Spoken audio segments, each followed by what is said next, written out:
مجھے بھی انہی کے ساتھ قتل کیا جائے۔ جناب زینب کی اس بےتابی سے وہ ظالم بھی متاثر ہو گیا اور کہا رہنے دو، ان عورتوں کو لے کر یہی جائے گا۔ لیکن موت پانے والے بیمار نے نہایت جرأت اور استقلال کے ساتھ فرمایا ابن زیاد تو مجھے موت سے ڈراتا ہے، کیا تو نہیں جانتا کہ قتل ہونا ہماری عادت ہے اور شہادت ہماری فضیلت؟ یہ وہ پرشکو آواز تھی جو دربار ابن زیاد میں گونجی اور ہر شخص نے سہم کر اس کو سنا۔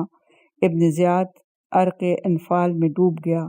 اس نے دربار برخاست کر دیا، لیکن قیدیوں کو اس وقت تک کے لیے قید خانے میں رکھے جانے کا حکم دیا جب تک کہ دمشق سے ابن زیاد کا قاصد اس کے تہنیت نامے کا جواب لے کر واپس نہ آ جائے۔ اس کے بعد ابن زیاد نے تمام اہل کوفہ کو مسجد جامع میں جمع ہونے کا حکم دیا۔ جب سب لوگ جمع ہو گئے تو عبید اللہ ابن زیاد نے ممبر پر جا کر بطریق اعلان عام یہ 9 کلمات اپنی زبان پر جاری کیے اور ان الفاظ میں اپنی فتح کا اعلان کرتے ہوئے جناب امیر اور امام حسین علیہ السلام کے لیے انتہائی نازیبا الفاظ استعمال کیے، جن کے سنتے ہی عبداللہ بن عفیف ازدی کھڑے ہو گئے۔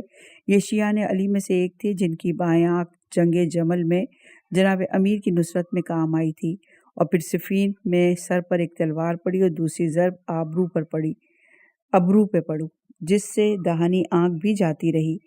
اب ان کا دستور ہو گیا تھا کہ صبح کو مسجد جامعہ میں آ جاتے تھے اور رات تک نمازوں میں مصروف رہتے، پھر واپس جاتے تھے۔ انہوں نے ابن زیاد کے ان الفاظ کی رد کرتے ہوئے کہا او پسر مرجانہ، تو جھوٹا اور تیرا باپ جھوٹا، اور وہ جھوٹا جس نے تجھ کو حاکم بنایا، اور اس کا باپ جھوٹا، اور مرجانہ کے لڑکے پیغمبر کی اولاد کو قتل کرنے کے بعد راست بازوں کی طرح کلام کرنا چاہتا ہے۔ ابن زیاد نے غضبناک ہو کر سپاہیوں کو حکم دیا کہ وہ ان کو گرفتار کر لیں، مگر عبداللہ نے اپنی قوم آزد کو آواز دی، جس کے 700 جنگی جوان کوفے میں موجود تھے۔ چنانچہ کچھ بہادر ازدی ان کی مدد کے لیے آ گئے اور سپاہیوں کے ہاتھوں سے ان کو چھڑا کر نکال لے گئے اور ان کے مکان پر پہنچا دیا، مگر رات کو مخفی طور پر ابن زیاد نے پھر ان کے گھر پر سے انہیں گرفتار کرایا اور بے رحمی کے ساتھ ان کو قتل کر دیا، اور ان کی لاش کو دوسروں کی عبرت کے لیے دار پر کھینچا۔ دوسرے دن ابن زیاد کے حکم سے سر امام حسین علیہ السلام کو کوفے کے کوچہ اور بازار اور تمام قبائل میں گردش کرائی گئی، اور پھر دروازے قصر پہ آویزہ کر دیا گیا۔ اپنے بیان کو یہیں روکتے ہیں۔ باب نمبر 29واں جاری ہے، جہاد آخر اور شہادت۔ انشاءاللہ کی اگلی ریکارڈنگ میں سے آگے بڑھائیں گے۔